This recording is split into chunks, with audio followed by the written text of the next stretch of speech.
साक्षी रूप आत्मा है। सबसे पहले इसी का भान होता है, इसके भान होने पर ही जगत के पदार्थों का भान होता है। ये सब दिखा दिया।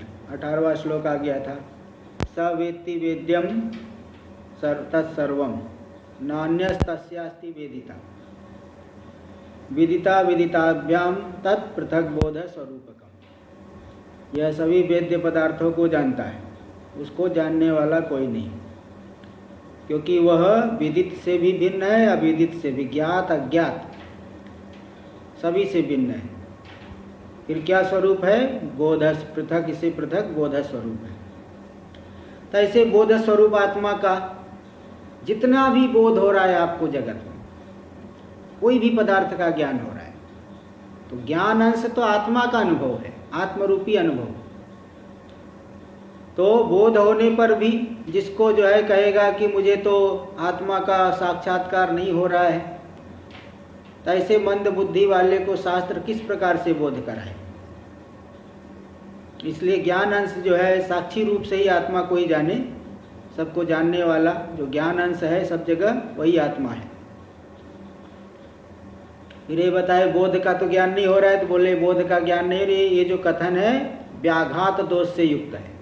जैसे कोई कहे कि मेरे मुख में जिह्वा नहीं है, ये व्याघात दोष से युक्त है, ये केवल लज्जास्पद, लज्जा का ही जनन करेगी ये ऐसी वाणी। इसी प्रकार बोध मेरे द्वारा नहीं जाना जा रहा है, मुझे जानना है, इस प्रकार का वचन भी व्याघात दोष से युक्त है, क्योंकि बोध के बिना तो व्यवहार ही नहीं हो सकता। आप जो बोल रहे हो जान करके बोल रहे हो, बिना जान के बोल रहे हो? जो जान के बोल रहे हो तो जो ज्ञान हो रहा है वही आत्मा का स्वरूप है। इस तरह से 20वां श्लोक पूरा हुआ था। आगे देखिए 21वें श्लोक की टीका यहाँ से चलेगा। भवत्येवं विध स बोध। चलो ठीक है, इस प्रकार का बोध मान लिया जाए, साक्षी रूप से सबका, सभी पदार्थों का जो ज्ञान है वही आत्मा है, इस प्रकार का वह बोध है, इस प्रकार की वह आत्मा है। तथापि प्रकृति ब्रह्मावबोधे की मायातम। जो प्रकृति विषय चल रहा था, विचार का विषय जो चल रहा है ब्रह्म का ज्ञान, पांचों कोशों का निराकरण करके ब्रह्म को जानना है, उस ब्रह्म के अवबोध में हमें क्या मिला है?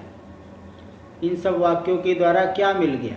कि मायातम इत्याशंका है। इसी आशंका को उत्थापन करके यहाँ 15वें श्लोक में दिखा रहे हैं। यस्मिन् यस्मिन् अस्ति लोके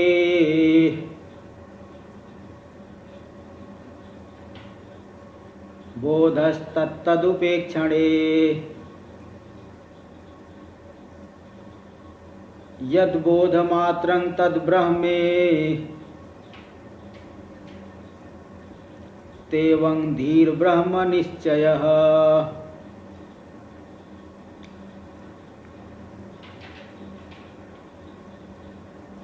यस्मिन् यस्मिन् अस्ति लोके। देखो ये बात जो बता रहे हो प्रथम प्रकरण में भी आ चुका है। पंचदशी का जो प्रथम प्रकरण है उसमें ज्ञान की नित्यता जो सिद्ध की गई है तीसरे श्लोक से ही।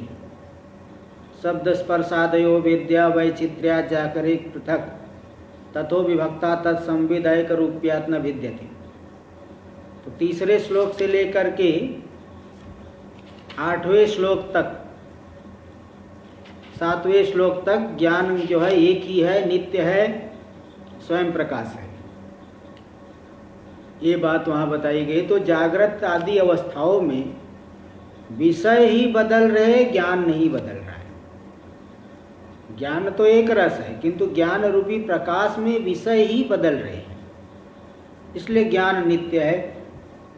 एक दिन में ज्ञान की नित्यता बताए, इसी प्रकार एक सप्ताह में, एक पक्ष में, एक मास में, फिर इसी प्रकार अनादि काल से लेके अनंत काल तक ज्ञान जो है एक ही है, वह नित्य है। ये बात जो वहाँ बताए थे उसी बात को यहाँ पे दिखा रहे हैं। यस्मिन् यस्मिन् अस्ति लोके बोधस। लोके यस्मिन यस्मिन बोधा अस्ति, लोक में, जगत में, लोक व्यवहार में जिस जिस विषय में ज्ञान हो रहा है, आपको जिस पदार्थ, आपके सामने कोई भी वस्तु दिख रही है, वो चाहे कुर्सी रखी हो, पुस्तक रखी हो, वस्त्र कपड़ा रखा हो, कोई आदमी दिख रहा हो, किसी का शरीर दिख रहा हो, किसी का कुछ, कोई सामने का कुछ दृश्य दिख रहा हो, वृक्ष आदि दिख रहे हो, जिस जिस विषय में बोध हो रहा है, मतलब जिस जिस वस्तु का ज्ञान हो रहा है, तो तद उपेक्षण, उस वस्तु की उपेक्षा करो, केवल ज्ञान अंश को देखो। कोई भी वस्तु का ज्ञान, जैसे आपको अभी शब्द का ज्ञान हो रहा है, शब्द को छोड़िए, ज्ञान हो रहा है कि ज्ञान, केवल ज्ञान अंश को देखिए। तो विषय को छोड़ करके केवल ज्ञान अंश की जो है देखिए, जो बोध मात्र है। तो बोधस तत्तद उपेक्षण, उस विषय की उपेक्षा करो, उधर ध्यान मत दो। कोई भी वस्तु का ज्ञान हो रहा है, सब ज्ञान अंश पे ही ध्यान दीजिए। तो यद बोध मात्रम तद ब्रह्म, जो ज्ञान मात्र है, ज्ञान स्वरूप है, केवल विषय से रहित, वही ब्रह्म है। तो ज्ञान स्वरूप जो केवल ज्ञान अंश है, वही ब्रह्म है। इत्येवं धीर, ऐसी जो बुद्धि है, इस तरह से सर्वत्र स्फुरित हो रहा जो ज्ञान, स्फुरण, भान, वही ब्रह्म है, वही ब्रह्म है, ऐसा ये निश्चय हो जाएगा। यही ब्रह्म का ज्ञान है। तद ब्रह्म इत्येवं धीर ब्रह्म निश्चय। तो यद बोध मात्रम तद ब्रह्म, विषय को छोड़ करके, विषय का तिरस्कार करके जो ज्ञान मात्र है, वही ब्रह्म है। ऐसी जो बुद्धि हुई कि जो ज्ञान मात्र है सर्वत्र वही ब्रह्म है, यह बुद्धि ही ब्रह्म निश्चय है, यह ज्ञान ही ब्रह्म निश्चय हो गया। इस तरह से यहाँ इस प्रकार से समझ लेना चाहिए। टीका में देख लीजिए, यस्मिन इति, इसके ऊपर एक टिप्पणी भी दिए है। टिप्पणी एक, साचोक्ता वार्तिके, परागर्थ, पहले जहाँ टिप्पणी में थोड़ा सा सुधार कर लेना, परागर्थ, परागर्भ नहीं, परागर्थ, गर्भ की जगह गर्थ, परागर्थ प्रमेयेषु या फलत्वेन सम्मता, संवित सवेह मेयोर्थो वेदांतोक्ति प्रमाणता इत्यादि। ये बृहदारण्यक वार्तिक है। तो हाँ, ये बताए परागर्थ, पराग यानी जो बाहर है, बाह्य विषय, परागर्थ यानी विषय, विषय रूपी जो प्रमेय है, उस प्रमेय में जो फल रूप से माना गया है कौन? संवित, संवित यानी ज्ञान। आप जो है विषय सामने है, प्रकाश है, आँख खोल करके देखे, चक्षु के माध्यम से अंतःकरण विषय देश में गया, आपको उस वस्तु का ज्ञान हुआ, तो फल रूप हो गया ज्ञान। तो या फलत्वेन सम्मता संवित, बाह्य अर्थ रूपी जो प्रमेय पदार्थ है, उनमें जो फल रूप से मानी गई संवित है, तो केवल वो ज्ञान, सवेह मेयो अर्थो, वही यहाँ इस वेदांत दर्शन में वेदांतोक्ति प्रमाणता, वेदांत वचन रूपी प्रमाण से वही प्रमेय अर्थ है। वेदांत वाक्यों के द्वारा उसी ज्ञान स्वरूप आत्मा को ही सिद्ध किया जाए। तो बाह्य विषयों में जो जो ज्ञान फल रूप से जिस संवित का भान हो रहा है, इंद्रिय व्यापार आदि करके जो ज्ञान हुआ, तो केवल ज्ञान अंश जो है फल रूप से जो ज्ञान अंश ज्ञान हुआ, वह ज्ञान ही वेदांत वाक्यों के द्वारा वो प्रमेय पदार्थ है, मेय अर्थ है, प्रमेय अर्थ है। वेदांतों के द्वारा यही ज्ञान रूपी आत्मा का निश्चय कराया जा रहा है, सिद्धि की जा रही। तो यही ये बात बता दी वार्तिक में। देखिए भाष्य टीका में, लोके यानी जगति, जी सुरेश्वराचार्य जी का वार्तिक। लोके यानी जगति, यस्मिन यस्मिन घटादि लक्षणे विषय, जिस जिस घटादि स्वरूप विषय में बोधो यानी ज्ञानम अस्ति, ज्ञान है, तत्तद उपेक्षणे, तस्य तस्य घटादि विषय से उपेक्षणे, उस घटादि विषय की उपेक्षा करने पर, अनादर करने पर, उसका अनादर कर देने पर, विषय का अनादर कर दी, अनादरणे कृते सति, यद बोध मात्रम, तो जो बोध मात्र बचा, यानी घटादि सर्वत्र अनुस्यूतम यत् स्फुरणम, घटादि सभी पदार्थों में जो अनुस्यूत है, अनुगत है, सभी जगह स्फुरण। घट को देखे तो घट का ज्ञान हुआ, पट को देखे पट का ज्ञान हुआ, देवदत्त को देखे देवदत्त का ज्ञान हुआ, पशु को देखे पशु का ज्ञान हुआ, वृक्ष को देखे वृक्ष का ज्ञान हुआ। तो सर्वत्र ज्ञान ज्ञान ज्ञान, स्फुरण, स्फुरण यानी भान, ज्ञान। तो सभी पदार्थों में अनुस्यूत यानी अनुगत जो स्फुरण है, स्फुरणम अस्ति तदेव ब्रह्म। तो विषय का तिरस्कार करके वो जो स्फुरण मात्र है वही ब्रह्म है। तित्येवम रूपाधि, ऐसी हमारी बुद्धि बन जाए कि जो सर्वत्र अनुगत है स्फुरण वही ब्रह्म है। यह जो बुद्धि हुई यही है ब्रह्म निश्चय। यह बुद्धि ही ब्रह्म निश्चय है। ब्रह्मावगति इत्यर्थ, ब्रह्म का अवगति ज्ञान है, बोध है। इस तरह से हुआ। आगे ननु घटादि, हाँ जी बोलिए। मतलब जो हम बोलते हैं घटो अस्ति पटो अस्ति, तो अस्ति अंश जो है ब्रह्म है। नहीं, ज्ञान, ज्ञान अस्थि अंश तो ठीक ही है। वो ज्ञान जो ज्ञान हो ना, घटा अयम घट है जो ज्ञान हुआ, तो जो स्फुरण घट का घट ज्ञान हुआ ना, घट का भान, घट का ज्ञान हुआ ना, तो ज्ञान अंश स्फुरण अंश जो भान हो रहा है वो अंश लेना, वो ब्रह्म है। सत्ता तो है ही, लेकिन यहाँ पे जो बताया जा रहा है स्फुरण को लेकर के। हाँ चलिए। ननु घटादि विषयोपेक्षया तदर्थानुभव रूपम ब्रह्मावगम्यते, घटादि विषय की उपेक्षा करके, तिरस्कार करके, तदर्थानुभव रूपम ब्रह्म अवगम्यते, उस अर्थ के अनुभव रूपी ब्रह्म, उस अर्थ का ज्ञान, ज्ञान कौन है? वो ब्रह्म ही है। ब्रह्म का ज्ञान होता है चेत, यदि ऐसा कहोगे। तरही कोश पंचक विवेको या निष्प्रयोजन, तब तो ये पांचों कोशों का विवेक रूपी ये जो प्रकरण शुरू किए, आरंभ किए हो, ये तो निष्प्रयोजन हो गया। भाई पांचों कोशों का विवेक हम क्यों करें? हम तो कोई भी पदार्थ दिख रहा है, पदार्थ अंश का तिरस्कार करेंगे, ज्ञान अंश है वही ब्रह्म है, तो ब्रह्म ज्ञान हो गया। पंचकोश विवेचन करने की क्या आवश्यकता है? वो तो निष्प्रयोजन हो गया।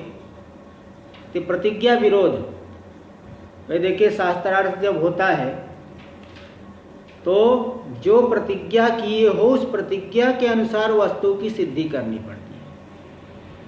शास्त्रार्थ के समय कुछ और प्रतिज्ञा की और सिद्धि जो है कुछ और प्रकार से कर रहे हो, तो प्रतिज्ञा विरोध रूपी एक निग्रह स्थान, वो 22 निग्रह स्थान होते हैं कि 22 अगर ऐसे कोई दोष हो गए तो बोलने वाला व्यक्ति, शास्त्रार्थ करने वाला हार जाता है। उसमें प्रतिज्ञा विरोध, अपसिद्धांत, अपसिद्धांत आदि कई बार आ चुका है। हाँ, प्रतिज्ञा, अप्रतिभा, उत्तर ही नहीं स्फुरण हो रहा है, अधिक बोल देना, कम बोलना है ना, दूसरा कोई गलत बोला उसको नहीं दिखा पाना, मैं गलत, हाँ तो दूसरा कोई गलत बोला वो दिखा नहीं पाए, आप नहीं बता पाए वो गलत बोल रहा है, वो भी निग्रह स्थान है, उससे भी व्यक्ति निगृहित होगा। इसलिए बहुत गहरे विज्ञान की जरूरत होती है शास्त्रार्थ के लिए। तो ये प्रतिज्ञा विरोध हो रहा है। आपने जो प्रतिज्ञा की पंच कोशों के विवेचन के माध्यम से ब्रह्म का बोध कराएंगे, यहाँ तो घटपट आदि ज्ञान का, ज्ञान में घट आदि विषय अंश की उपेक्षा करके बोध करा रहे हो ब्रह्म का, तो पंचकोश के विवेक से थोड़ी ब्रह्म का बोध हुआ, ये तो घटपट आदि विषय की उपेक्षा करके ब्रह्म का बोध हुआ। इसलिए वो प्रतिज्ञा विरोध हो गया। और दूसरी बात, पंचकोश विवेक प्रकरण ये निष्प्रयोजन हो गया, प्रयोजन से रहित, व्यर्थ हो गया। निष्प्रयोजन स्याद इत्याशंक्य, इस तरह से पूर्व पक्षी की आशंका का उत्थापन करके सिद्धांती कह रहा है, देखो भाई, ब्रह्मण प्रत्यग रूपता ज्ञानेन बिना संसारा निवृत्ति, ये जो विषय की उपेक्षा करके ब्रह्म का स्वरूप बताया जा रहा है, ये तो तत्पदार्थ का शोधन है। तत्पदार्थ का शोधन यहाँ किया बताया जा रहा है, तत्पदार्थ के स्वरूप को दिखाया जा रहा है, वो तो सभी जगह है, व्यापक है। किंतु वही ब्रह्म मैं हूँ, इस बोध के लिए पंचकोशों का विवेचन करना पड़ेगा। घटपट आदि विषय में वो ब्रह्म है, सब जगह है, ये तो तत्पदार्थ की सिद्धि हुई व्यापक परमात्मा की। लेकिन वह ब्रह्म मैं हूँ, इस ज्ञान के बिना मुक्ति होने वाली नहीं है।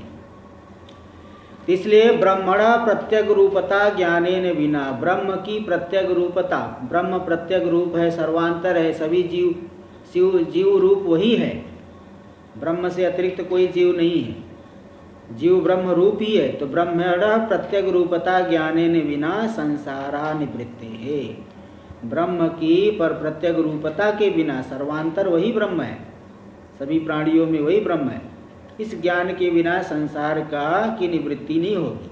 और तथा तो अवबोधोपयोगित्वात्, इसलिए ब्रह्म में प्रत्यग रूपता के अवबोध के उपयोगी होने से, तस्यापि न तस्यापि वैयर्थ्यम, तस्य मतलब 2 नंबर टिप्पणी दे दी, पंचकोश विवेकस्यापि, पंचकोश विवेक भी व्यर्थ नहीं है, क्योंकि पंचकोश विवेक से ब्रह्म की प्रत्यग रूपता का बोध होता है। ब्रह्म ही सर्वांतर है, सभी प्राणियों में वही गया हुआ है, ये बोध होता है। इसलिए ब्रह्म की प्रत्यग रूपता के बोध के उपयोगी होने से पंचकोश विवेक भी व्यर्थ नहीं है, ये दिखा दिए। इत्यादि बात को दिखा रहे 22वां श्लोक। पंचकोश परित्यागे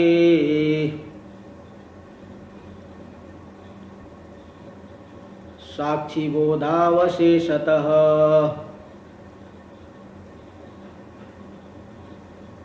स्वस्वरूपं स एव स्यात्, शून्यत्वं तस्य दुर्घटम्।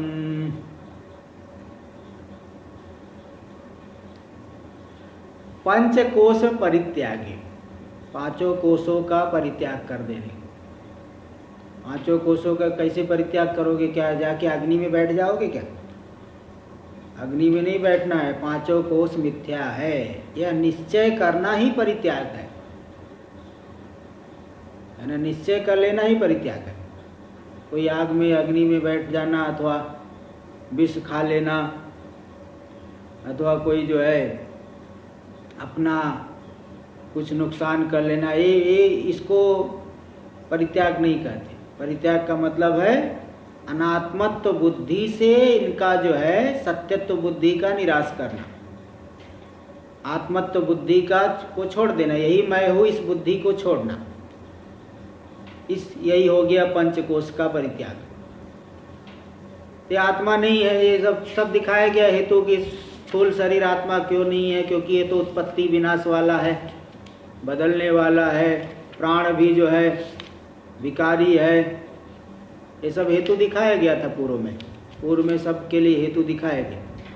प्राण के लिए प्राण जड़ है, मनोमय कोश भी विकारी है, विज्ञानमय कोश भी उत्पत्ति विनाश वाला है, आनंदमय कोश भी सदा स्थिर नहीं है, इसलिए सब अनात्मा है, आत्मा नहीं है। अनात्मत्व बुद्धि से 5 कोश का परित्याग करने पर कौन बच गया? साक्षी ओ बोधावशेषतः, साक्षी रूपी जो साक्षी स्वरूप जो बोध स्वरूप साक्षी रूपी जो बोध है, ज्ञान है, ज्ञान स्वरूप आत्मा है, वही बच गया।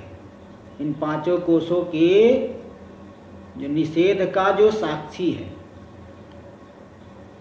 5 कोशों की बाध की अवधि किनमें बाध होगा? अधिष्ठान रूप से जो है साक्षी बोध रूप अवशेष बचने से। स्वस्वरूपम स एव स्यात्, वह जो साक्षी स्वरूप आत्मा बचा वही हमारा स्वरूप है। शून्यत्वम तस्य दुर्घटम, और स्वरूप में शून्यता नहीं कही जा सकती। 5 कोश के बिना तो 5 कोश को छोड़ के कुछ बचा ही नहीं, हो तो शून्य हो गया। अरे भाई 5 कोशों के बाद का जो साक्षी है, साक्षी को आप नहीं है कैसे कह सकते? जो सभी के अभाव को जानने वाला है वह नहीं है ऐसा कैसे कह सकते? इसलिए शून्यत्वम तस्य दुर्घटम, उसमें शून्यत्व को नहीं कहा जा सकता। शून्य जो व्यक्ति कह रहा है वो तो शून्य को भी सत्ता स्फूर्ति देने वाला। शून्य है, शून्य का भान हो रहा है कि नहीं? तो भान भी, शून्य को भी सत्ता स्फूर्ति देने वाला वही है, इसलिए उसको शून्य नहीं कह सकते। इस तरह से तेरी पंचकोश विवेक निष्प्रयोजन नहीं, बल्कि ब्रह्म की प्रत्येक रूपता के बोध के लिए पंचकोश का विवेचन करना पड़ेगा, तभी संसार की निवृत्ति होगी। इसलिए पंचकोश विवेक करके ये स्वरूप को जान लेना। टीका में देखिए, पंचकोशेति पंचानां कोशानां, कौन से? अन्नमयादि नाम परित्यागे, इनका परित्याग करने में। कैसे परित्याग करोगे? बुद्ध्या अनात्मत्व निश्चय कृते, बुद्धि के द्वारा इनमें अनात्मत्व का निश्चय होने पर, यह अनात्मा है ऐसा निश्चय हो जाने पर, तत्साक्षी रूपस्य बोधस्य अवशेषणात्, उन पांचों कोशों के साक्षी रूपी बोध अवशेष बच गया। इसलिए ससाक्षी रूपो बोधो एव स्वस्वरूपम, वह साक्षी रूपी बोध ही हमारा स्वरूप है। निज रूपम ब्रह्मैव स्यात्, वही निज रूप ब्रह्म है, हमारा निज, हमारा स्वरूप।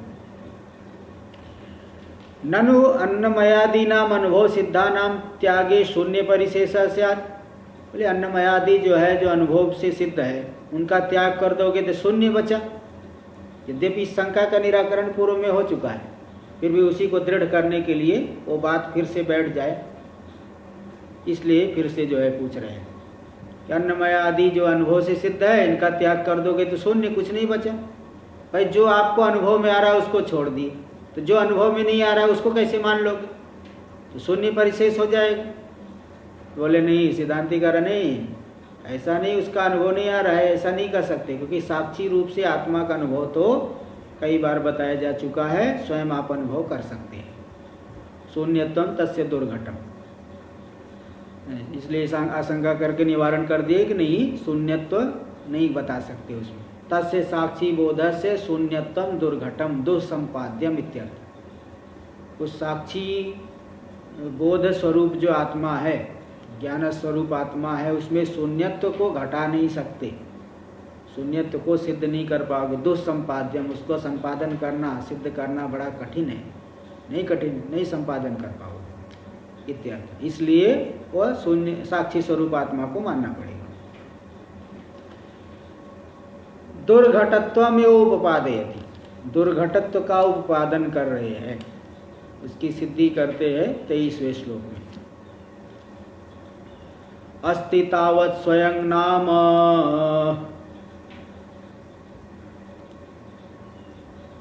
विवादा विषयत्वतः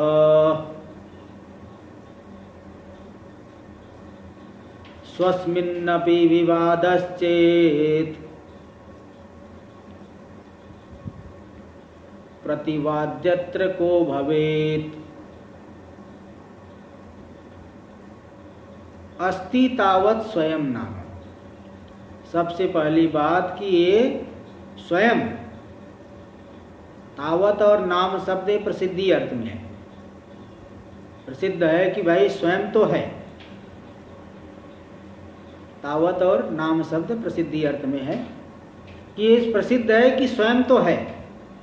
क्यों? विवादा विषयत्व तक, स्वयं के विषय में कोई विवाद करता है कि मैं नहीं हूं, ऐसा कोई बोलता है क्या? विवाद करते क्या? मैं नहीं हूं, दूसरा कहेगा नहीं तुम हो, वो कहेगा नहीं मैं नहीं हूं, अथवा कोई कहेगा मैं हूं, दूसरा कहेगा तुम नहीं हो। मैं नहीं हूं ऐसा जो है, इस प्रकार से विवाद का वो विषय आत्मा नहीं बनता है कि मैं नहीं हूं, स्वयं तो है। और स्वस्मिन्नपि विवादश्चेत्, जो भाई पांचों कोशों के साक्षी रूप हम हैं, हमारे में ही अगर विवाद हो जाए हमारे स्वरूप में, तो प्रतिवादी अत्र को भवेत्, तो प्रतिवादी कौन होगा इस विवाद में?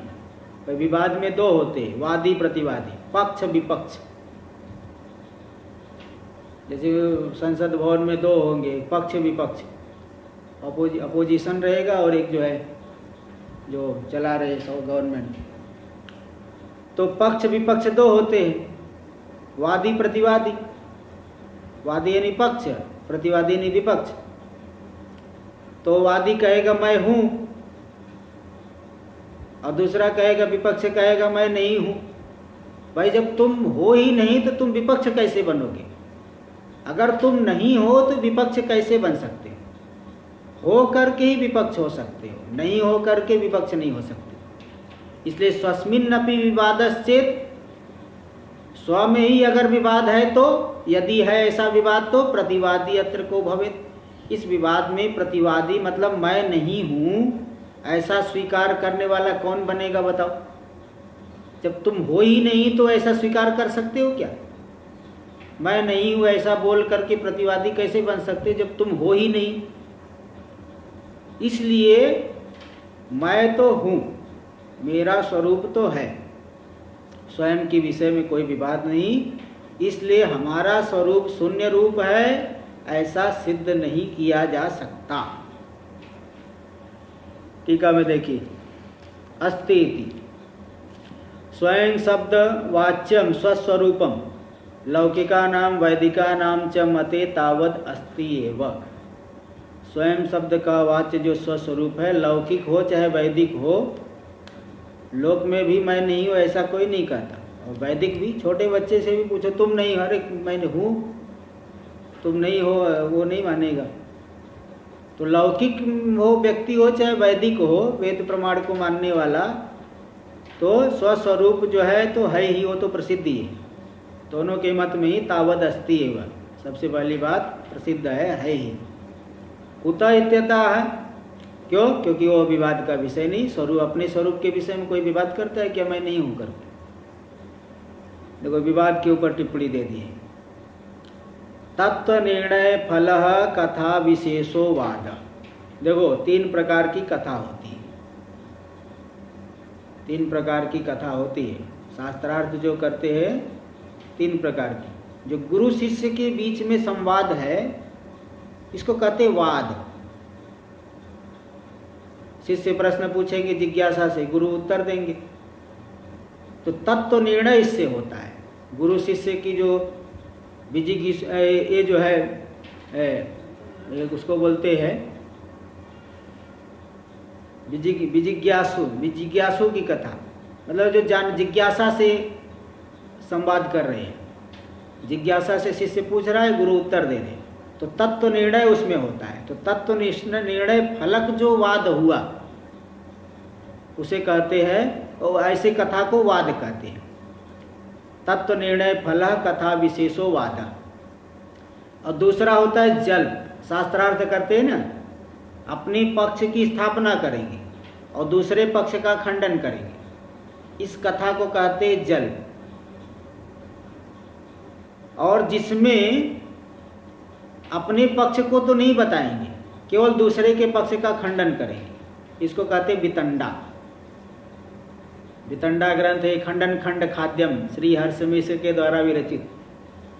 उसमें अपने पक्ष को नहीं बताते, कहेंगे तुम्हारा मत क्या है, बोले हमारा मत उस ग्रंथ में देख लेना, क्योंकि वितंडा कर रहे, वितंडा करेंगे अपना मत बताएंगे तो हार जाएंगे। भाई हम वितंडा कर रहे, वैतंडिक है, तो अपने मत को हम बता ही नहीं सकते, अपने मत को बताएंगे तो हार जाएंगे, दूसरे के मत का केवल खंडन करना है। तो 3 प्रकार की कथा होती है, वाद जल्प वितंडा, ये 3 ही है। और विवाद तो जल्प आदि में होता ही है, तो उसमें विवाद करेंगे, 2 लोग रहेंगे ना, विवाद कर रहा है, वो कहेगा ऐसा है, वो कहेगा ऐसा नहीं है। जैसे नैयायिक कहेगा आत्मा कर्ता भोक्ता है, वेदांती कहेगा आत्मा कर्ता भोक्ता नहीं है, ये विवाद हुआ। इस विवाद में अपने पक्ष को स्थापित करना पड़ेगा और दूसरे के पक्ष को निराकरण करना पड़ेगा, ये जल्प हुआ। तो देखो यहाँ ये सब दे दिए हैं। कथा 3 प्रकार की होती है, बात नोट कर लीजिएगा आप लोग, है ना। जल्प, पहला वाद लेना, गुरु शिष्य की कथा, गुरु से वाद जल्प वितंडा, ये 3 ही होती है। वितंडा को बता दिया ना कि अपने पक्ष को नहीं बताना है, दूसरे पक्ष को खंडित करना है।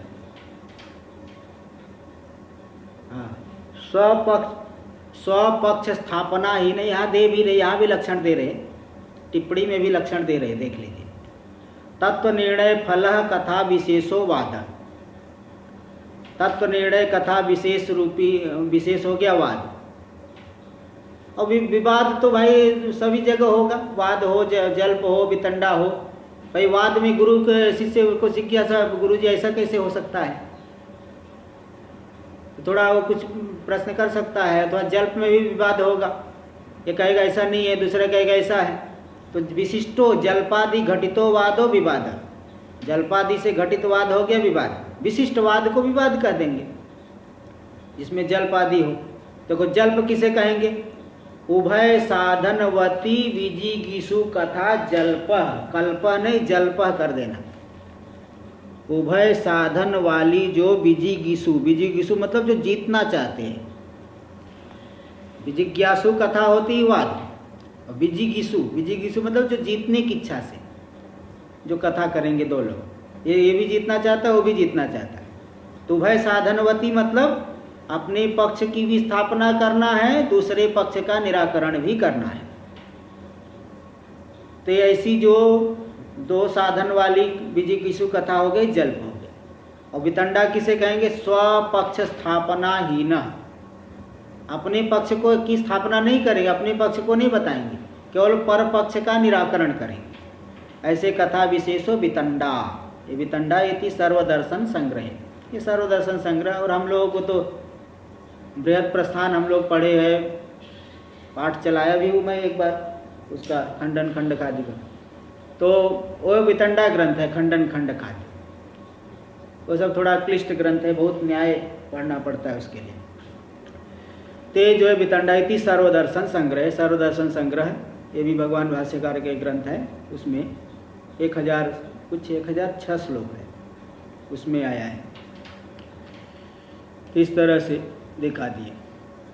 तो स्व में अगर विवाद है तो प्रतिवादी कौन, हाँ अच्छा, विवादा विषयत्वतः स्वयं तो है, क्योंकि स्वयं के विषय में विवाद नहीं होता। तो इसके ऊपर हम लोग टीका में चल रहे हैं। कुतैत्यता है, भाई लौकिक वैदिक सभी के मत में स्वयं तो है, अपना स्वरूप तो है, क्योंकि विवाद नहीं होता। यानी इसी का अर्थ करें टीका में, स्वस्वरूप से विप्रतिपत्ति विषयत्वाभावादित्यर्थ, जो हमारा स्वरूप है विप्रतिपत्ति, विरुद्ध प्रतिपत्ति का विषय नहीं है। विप्रतिपत्ति मतलब विरुद्धा विप्रतिपत्ति, एक कहेगा है, एक कहेगा नहीं है। ऐसा स्वस्वरूप जो है विप्रतिपत्ति का विषय नहीं बनता। विपक्षे बाधकम, विपक्ष में बाधक दे रहे कि स्व में अगर विवाद हो गया तो बताओ प्रतिवादी कौन बनेगा, मैं नहीं हूँ ऐसा मानने वाला कौन होगा। जब तुम हो ही नहीं तो निषेध कैसे कर रहे हो, प्रतिवादी बन ही नहीं सकते तब तो। स्वात्मनि अपि विप्रतिपत्तौ सत्यम, अपने स्वरूप के विषय में भी विप्रतिपत्ति अगर होगी कि मैं नहीं हूँ, तत्रास्याम विप्रतिपत्तौ क प्रतिवादी स्यात्, इस विप्रतिपत्ति में प्रतिवादी विपक्षी कौन बनेगा, न कोपी, निषेध करने वाला कौन, जब तुम हो ही नहीं तो प्रतिवादी कहाँ से होगी, न कोपी इत्यर्थ। अब यहाँ पूर्व पक्षी कहेगा, ननु स्वासत्ववादेव प्रतिवादी भविष्यति, अपनी सत्ता को जो नहीं मानता है वही तो प्रतिवादी होगा, जो शून्यवादी। इत्याशंक्य, बोले नहीं ऐसा तो कोई हो ही नहीं सकता। तथा विदः कोपी नास्ति इत्या, अपनी सत्ता को नहीं मानने वाला ऐसा कोई भी नहीं है। इस बात को 24वें श्लोक में देखिए। स्वासत्वं तु न कस्मै, नहीं थोड़ा, स्वासत्वं तु न कस्मैचिद् रोचते विभ्रमं विना,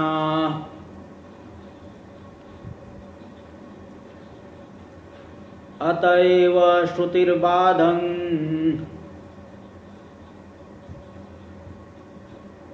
ब्रूते च सत्ववादिनः।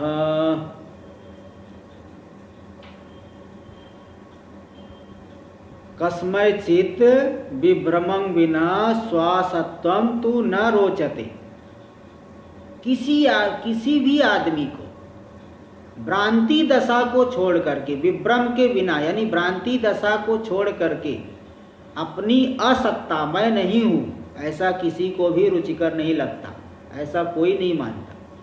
भ्रांति दशा में भले कोई कहे कि मैं नहीं हूँ, भ्रांति में तो ऐसा कर वो एकदम विपरीत जान लेता है। जैसे वहाँ ओमकारेश्वर की महाराज जी वो दृष्टांत बताते थे कि कोई जो है एक कलकत्ते के सेठ जी थे, मारवाड़ी सेठ, तो थोड़ा वो भांग खाते थे। भांग खा के वो रोज शाम को घूमने जाए। एक दिन उन्होंने कुछ ज़्यादा ही भांग खा ली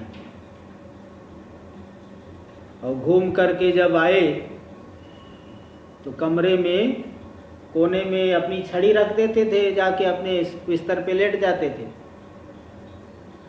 तो जो है वो कोने में छड़ी नहीं रख करके छड़ी को बिस्तर पे लिटा दिया और स्वयं जाके कोने में खड़े हो गए। देखो कितना मतलब विपरीत बोध हो रहा है। इतना भांग खा लिए नशे में को छड़ी को सोच रहे मैं हूँ और अपने को छड़ी समझ रहे। छड़ी को कह रहे मैं है और मैं छड़ी हूँ, ऐसा विपरीत बोध।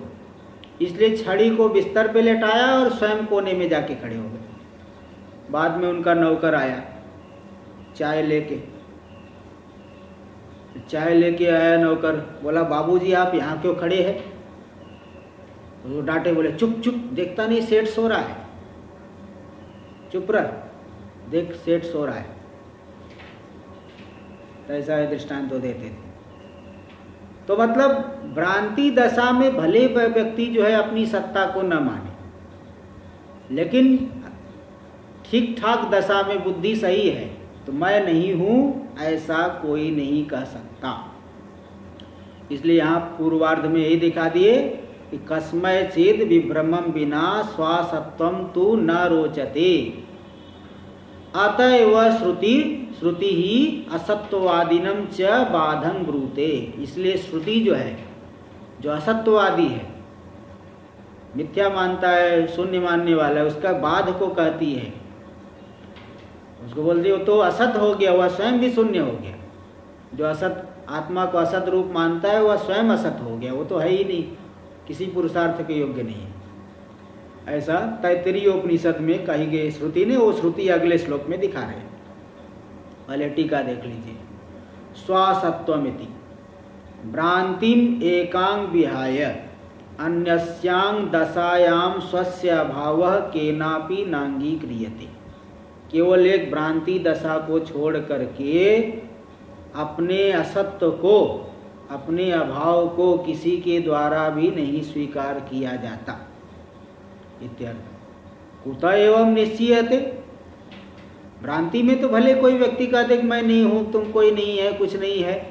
जैसे शराबी जो है कुछ भी बोलता है, उस दशा में तो कोई भले व्यक्ति विपरीत बोल दे, इसलिए उनके ऊपर कोई विश्वास नहीं करता। तो कैसे आपको मालूम पड़ा? कुतः एवं निश्चीयते इत्याशंख्या अतएव श्रुतिर असत्ववादिनः बाधं च ब्रूते।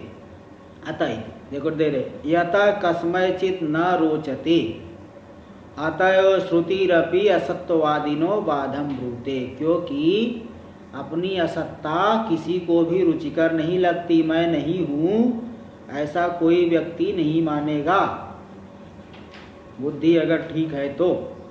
इसलिए श्रुति असत्य को कथन करने वाले का बाध करती है, उसको जो है उसका निराकरण करती है कि ऐसा व्यक्ति तो किसी भी पुरुषार्थ के योग्य नहीं है। इसलिए भाई अपनी असत्ता तो नहीं कर सकते। इसलिए हमारा स्वरूप जो साक्षी रूप है उसकी सिद्धि में कोई विघ्न नहीं दिख रहा है। तो स्वरूप तो है, 5 कोष का निषेध करने पर तो स्वरूप हमारा सिद्ध होता है। तो वही जो है ब्रह्म है। इसके बोध के लिए ये 5 कोष विवेक अत्यंत आवश्यक है। बाह्य विषयों में जो ज्ञान रूप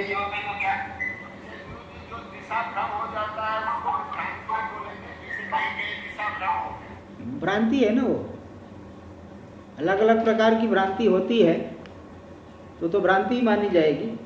यहाँ तो स्वरूप के विषय में भ्रांति की बात की जा रही, तो इसलिए वो अपने स्वरूप के विषय में मैं नहीं हूँ, शून्य रूप हूँ, ऐसा तो कोई किसी को होता नहीं। तो इसलिए यहाँ पे 5 कोष विवेक का प्रयोजन भी बता दिए। और बाह्य विषयों में जो हम ज्ञान रूप से आत्मा को जानेंगे ये तत्पदार्थ का स्वरूप एकदम क्लियर हो जाएगा को व्यापक आत्मा है, सर्वत्र है। तो तत्पदार्थ वही तद ब्रह्म है, तत्पदार्थ ब्रह्म वही मैं हूँ। इसके लिए पंचकोश विवेक यहाँ बताया जा रहा है। आगे का विचार हम लोग कल करेंगे। ओम पूर्णमदः पूर्णमिदं पूर्णात् पूर्णमुदच्यते पूर्णस्य पूर्णमादाय पूर्णमेवावशिष्यते।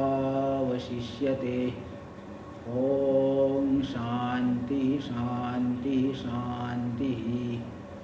शंकरं शंकराचार्यं केशवं बादरायणं सूत्रभाष्य कृतौ वन्दे भगवन्तौ पुनः पुनः। ईश्वरो गुरुरात्मेति मूर्तिभेदविभागिने व्योमवद् व्याप्तदेहाय दक्षिणामूर्तये नमः। ओम शांति शांति शांति।